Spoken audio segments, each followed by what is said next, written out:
out time to write on this extensively, RICO SWAVEY's hospital's negligence, and I will not be repeating some of the points that I have written out. If you want to take out time to read my detailed write-up, you can check it out on www.wondiva.com or check my page at sage_nel for the screenshots of the written form, or even my Facebook.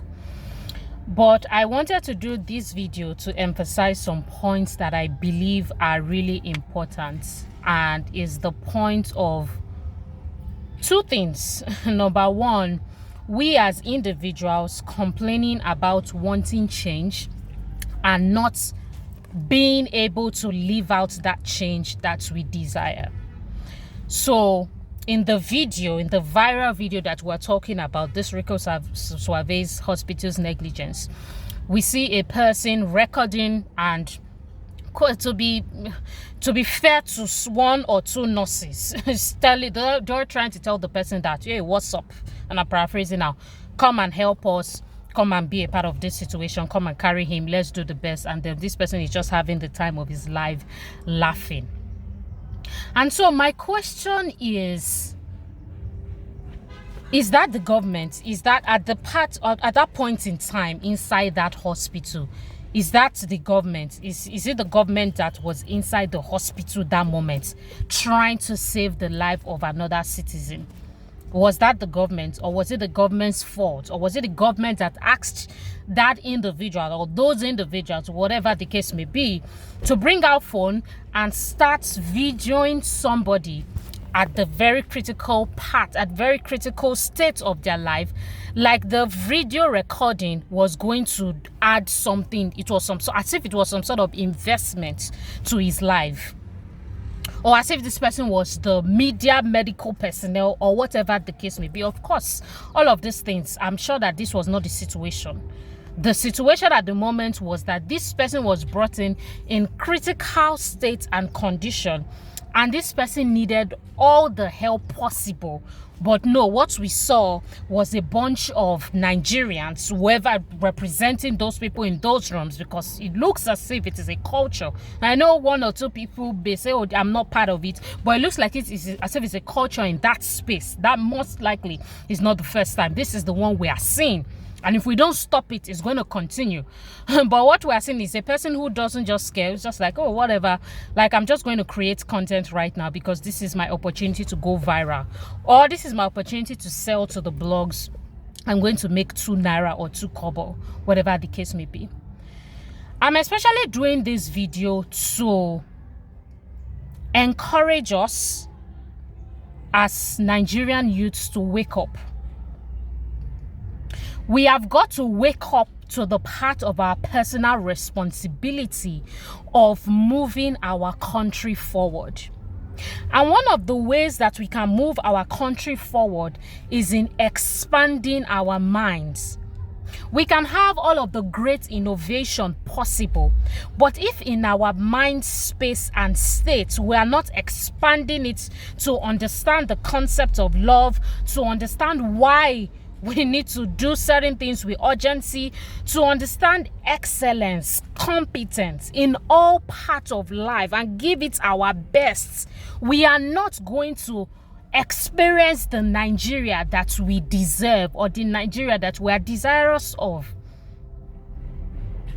A lot of people now, and I know that there are exceptions to the cases and good for those medical personnel that I've experienced one or two who are not all about pressing their phones and whatnot. But nowadays, it just looks like the average Nigerian youth in a career, what used to be a prestigious career, whether it's law, whether it's medicine, is just looking for the easiest way to fame, and how to blow, and how to create content, and how to create memes and skits, as if that is the highway to success.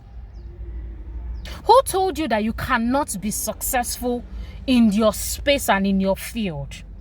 So there's the hunger and the brokenness and the desire for a lot of people to just want to be seen.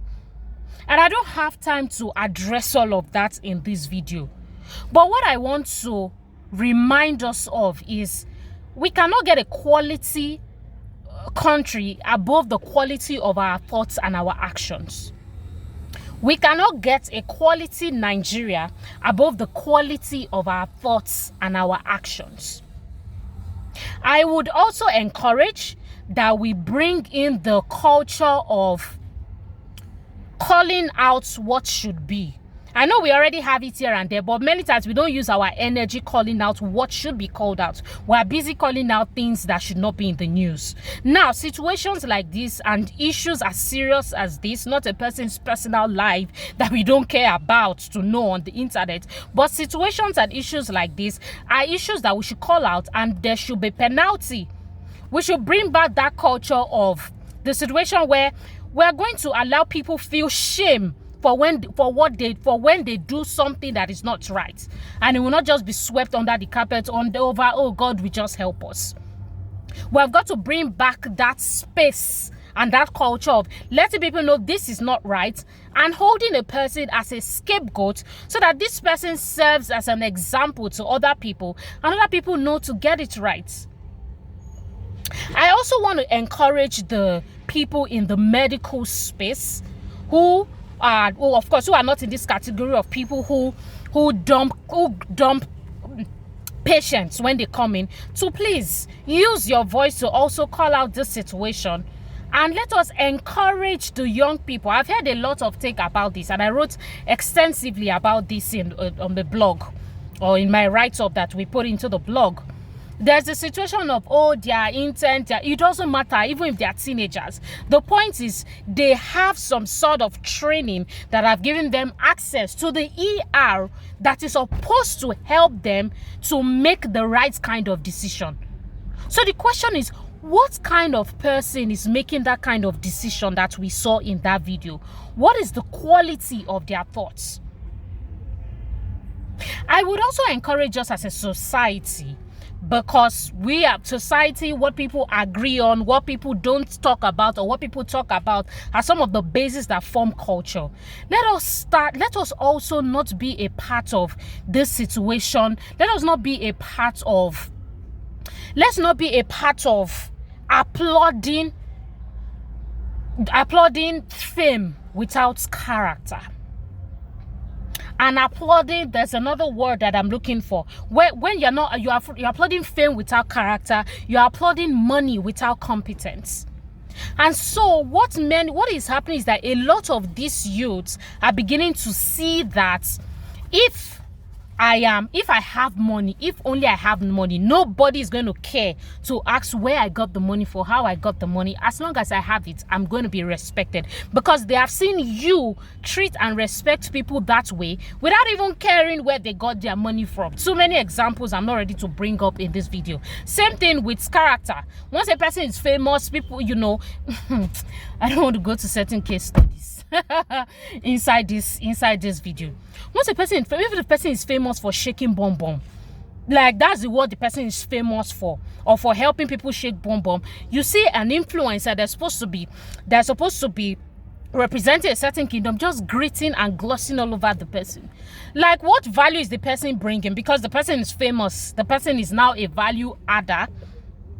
So these are some of the things that I want us to think about. And again, this situation of youths not taking some of their career seriously. I want to let you know that these careers that have been like law, medicine, whatever the case may be, all these careers that have been nursing they will continue to be one of the most important careers that we're going to have on earth. And let me tell you what, some people will not be as known as some people. Some people will be more known than some people. At the end of the day, I want to remind you that it is the account you are going to give back to God at the end of your life that you should be paying attention to. Not about who sees your work or who did not see your work, or who recognizes you or who doesn't recognize you. Remember that RICO SWAVEY has gone back to give an account to his creator on how he lived his life. He's an example, even if nothing, to show us that at the end of the day, we've got to give an account. So this whiling away, wasting of time, and situation where a lot of youths are majoring on the minor needs to stop. And we need to rise up to become Nigerian youths who are constantly thinking of the actions and decisions that they are making.